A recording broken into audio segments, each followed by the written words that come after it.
আসসালামু আলাইকুম এভরিওয়ান। আজকে আমি দুর্দান্ত একটা রেসিপি নিয়ে চলে এসেছি। সেটি হচ্ছে চিকেন প্যাটিস।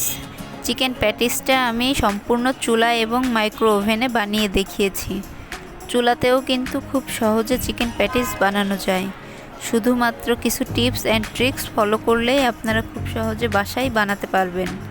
আর এটা খেতেও কিন্তু অসাধারণ। তাহলে চলুন আর দেরি না করে রেসিপিতে চলে যাওয়া যাক। শুরুতে আমি একটা মিক্সিং বোলে নিয়ে নিয়েছি 2 কাপ ময়দা। এখানে ময়দাটাই ইউজ করতে হবে, আটা দিয়ে ভালো হবে না। এরপর দিয়ে দিয়েছি স্বাদমতো কিছুটা লবণ, দিয়ে দিচ্ছি 1 টেবিল চামচের মতো চিনি, আর দিচ্ছি 2 টেবিল চামচের মতো রান্নার রেগুলার সয়াবিন তেল। এখন এই সব কিছুকে একটু ভালোভাবে হাতের সাহায্যে মিশিয়ে নিচ্ছি। ময়দার সঙ্গে সব কিছু ভালোভাবে মেশানো হয়ে গেলে আমি এখানে নর্মাল টেম্পারেচারে থাকা পানি দিয়ে একটা শক্ত ডো তৈরি করে নেব।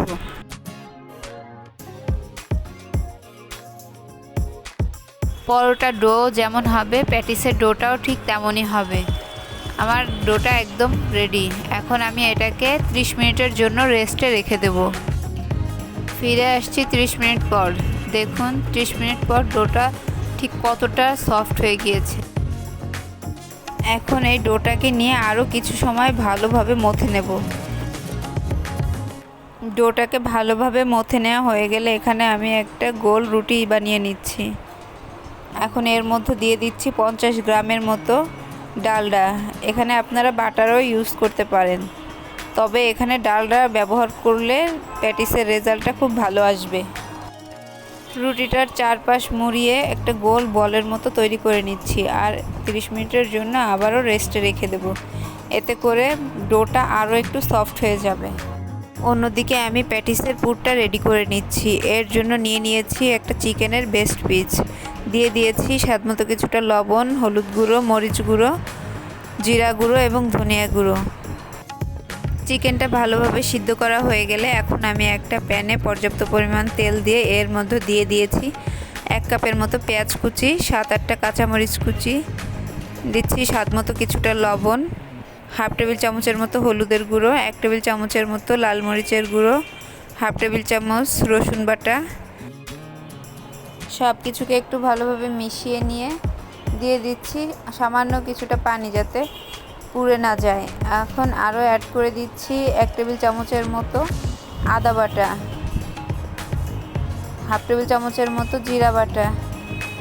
এবার এই সব কিছুকে ভালোভাবে আমি একটু ভেজে নেব। ভাজা হয়ে গেলে এর মধ্যে অ্যাড করে দিচ্ছি 1 কাপের মতো সিদ্ধ চিকেন। আমি এই চিকেনটা আগে ঠান্ডা করে একটু ছাড়িয়ে নিয়েছি কাঁটা চামচের সাহায্যে। এখন এই সব কিছুকে আমি 10 মিনিটের জন্য ভালোভাবে নাড়াচাড়া করে পুর তৈরি করে নিয়েছি। 30 মিনিট পর ডোটা অনেকটাই সফট হয়ে গিয়েছে। এখন এর উপর একটু ময়দা ছিটিয়ে দিয়ে একটা বেলনের সাহায্যে আস্তে আস্তে ট্যাপ করে এভাবে একটা রুটি তৈরি করে নিচ্ছি। এই কাজটা খুব সাবধানে করতে হবে, না হলে ডালটা বেরিয়ে যেতে পারে। এখন একটা ধারালো ছুরির সাহায্যে এরকম স্লাইস করে কেটে নেব এবং একটার উপর আরেকটা এভাবে রেখে একটু মুড়িয়ে নেব। এই কাজটা বলে বোঝানোর কিছু নেই, এখানে একটু দেখেই বুঝে নিতে হবে কিভাবে কাজটা করছি। সেম একইভাবে আমি এই কাজটা যত বেশি করব, প্যাটিসের লেয়ারও ঠিক তত বেশিই বাড়বে। একটু ভালোভাবে খেয়াল করে দেখলে আপনারাও ঘরে বসে এই প্যাটিসটা বাসায় তৈরি করে নিতে পারবেন এবং এটা স্বাস্থ্যসম্মত। বাইরে চড়া দাম দিয়ে না কিনে খেয়ে আমরা ঘরেই এটা তৈরি করে নিতে পারবো। দেখুন কতটা লেয়ারের সৃষ্টি হয়েছে। সেম একইভাবে আমি যতটা রুটি বেলবো এবং কাটবো, ঠিক ততটাই লেয়ার তৈরি হবে। আমি সেম একইভাবে 5 বার এরকম করে নিয়েছি। এখন এটিকে মুড়িয়ে 10 মিনিটের জন্য রেস্টে রেখে দিচ্ছি। 10 মিনিট পর ডোটা আরও সফট হয়ে গিয়েছে। 10 মিনিট পর আমি এখন ফাইনালি প্যাটিসের শিট বানিয়ে নিচ্ছি। এর জন্য আবারও রুটি বেলে নেব এবং চারকোনা একটা শেপ দিয়ে নেব ছুরির সাহায্যে কেটে। আর এর পুরুত্বটা আমি বেশি পাতলাও করব না, আবার বেশি মোটাও করব না। রুটিটার সাইড থেকে 4 কোনা ফেলে দিয়ে এখন আমি মাঝখান থেকে 4 ভাগে এটাকে ভাগ করে নিব। এই তো আমার একটা রুটি দিয়ে 4টা প্যাটিসের শীট তৈরি হয়ে গিয়েছে। আপনারা চাইলে এই পর্যায়ে ফ্রোজেন করেও রাখতে পারেন। এখন আমি আগে থেকে তৈরি করে রাখা প্যাটিসের পুর মাঝখানে দিয়ে ঠিক এইভাবে একটু মুড়িয়ে নিচ্ছি। এই তো কত সহজে তৈরি করে নিলাম চিকেন প্যাটিস। এখন সরাসরি চুলা এবং ওভেনে বেক করে নেব। আপনাদের সুবিধার জন্য আমি এখানে আরও একটি প্যাটিস তৈরি করে দেখিয়ে দিচ্ছি। প্যাটিসের শীটের মাঝখানে পুরটা দিয়েই উপর থেকে নিচে একটু চাপ দিয়ে আটকে দিলেই চিকেন প্যাটিস রেডি। এখন আমি যে পাত্রে চিকেন প্যাটিসগুলো ব্রেক করব সেই পাত্রে চিকেন প্যাটিসগুলো নিয়ে নিচ্ছি।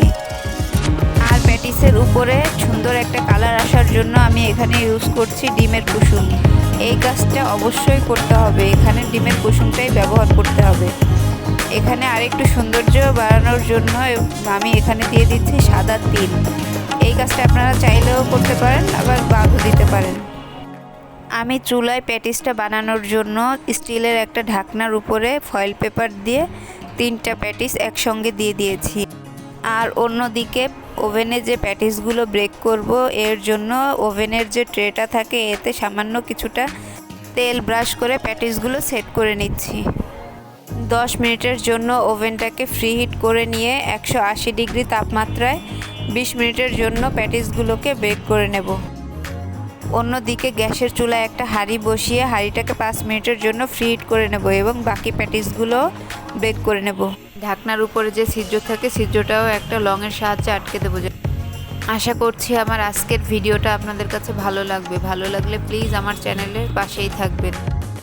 30 মিনিট পর চুলায় যে প্যাটিসগুলো বসিয়েছিলাম একদম রেডি হয়ে গিয়েছে। এখন আমি এগুলোকে একটা সার্ভিং ডিশে সার্ভ করে নিচ্ছি। অন্যদিকে আমি ওভেনে যে প্যাটিসগুলো বসিয়েছিলাম সেগুলো হয়ে গিয়েছে। এখন আমি এগুলোকে বের করে নিচ্ছি এবং ঠান্ডা করে একটা সার্ভিং ডিশে সার্ভ করে নিচ্ছি। গরম গরম এই প্যাটিসগুলো দেখতেও যেমন সুন্দর হয়েছে, খেতেও কিন্তু ভীষণ মজার হয়েছে। আমি এখন একটা প্যাটিস ভেঙে দেখাচ্ছি এর ভিতর কতটা লেয়ারের সৃষ্টি হয়েছে। সবাই ভালো থাকবেন, সুস্থ থাকবেন। আল্লাহ হাফেজ।